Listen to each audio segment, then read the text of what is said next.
Salut à tous et bienvenue sur la séance de Badjos. Aujourd'hui, on va parler de Ready Player One, le nouveau film de Steven Spielberg. Et avant toute chose, je tiens à vous rassurer, il n'y aura pas de spoiler sur cette vidéo, comme d'habitude. Donc du coup, pas d'inquiétude. Vous pouvez aller regarder la vidéo jusqu'au bout, je ne dévoilerai rien d'important, ne vous inquiétez pas. Pour vous situer un petit peu l'histoire, on est en 2045, l'humanité est au bord du gouffre, c'est-à-dire qu'on est vraiment au bord du chaos, ça a l'air d'être vraiment la crise assez violente. Donc du coup, tout le monde se réfugie dans l'Oasis.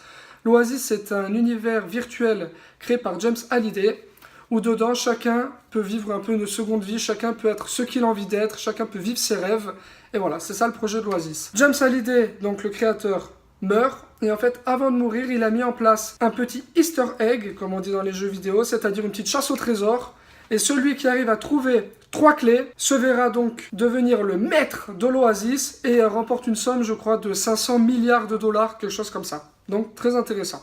J'ai pris un pied monumental. Alors là, je vais vous dire quelque chose. Steven Spielberg, je suis pas ultra fan. J'aime beaucoup certains de ses films. Il y en a certains que j'aime pas du tout. Mais alors là, clairement, il met tout le monde d'accord. C'est-à-dire que ce film, c'est un pied immense. C'est vraiment une déclaration d'amour à la pop culture. Donc toutes les personnes qui sont fans de la pop culture des années 80-90 vont prendre un pied monumental devant ce film. C'est clair et net.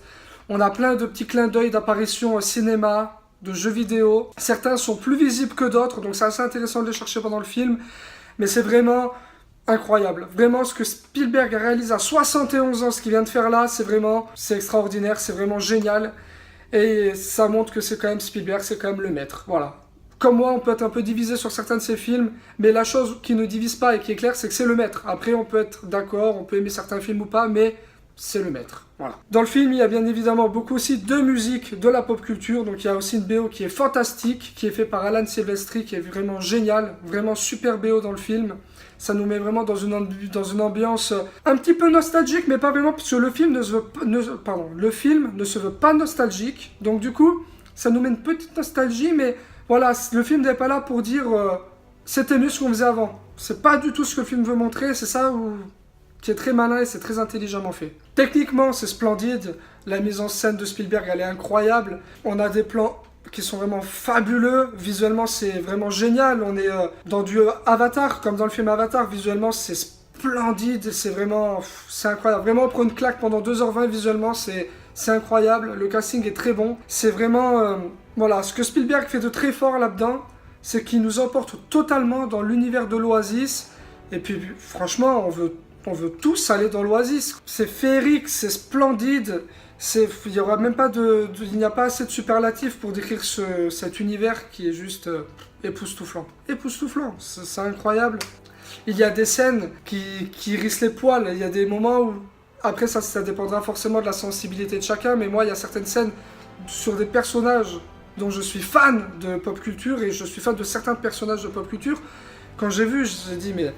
c'est incroyable quoi, j'ai dit on dirait que le film il a été fait pour moi par moment, enfin c'est vraiment... J'ai pris une claque, après on peut pas trop en dire sans spoiler parce que je rentrerai dans les détails, donc du coup voilà, on va pas faire une vidéo de 20 minutes, c'est un film qu'il faut aller voir, c'est du grand cinéma, c'est du très très grand blockbuster, là on est vraiment dans du blockbuster de divertissement mais pur, mais qui est vraiment génialissime, qui est malin, et clairement, que dire de plus quoi, là vraiment, gros coup de chapeau parce que faire un film comme ça en 2018 qui nous fait ressortir autant de souvenirs d'enfance, qui nous donne envie de voyager, qui nous donne envie d'aller rêver, qui nous donne envie de jouer, qui nous donne envie d'aller rencontrer des gens, c'est vraiment très fort ce qu'il a fait. Et je recommande à tout le monde d'aller voir Ready Player One. Je pense que le film il va avoir un succès monstrueux et il mérite totalement ce succès monstrueux tant que visuellement c'est superbe, les idées sont superbes, il y a de l'humour qui est vraiment génial.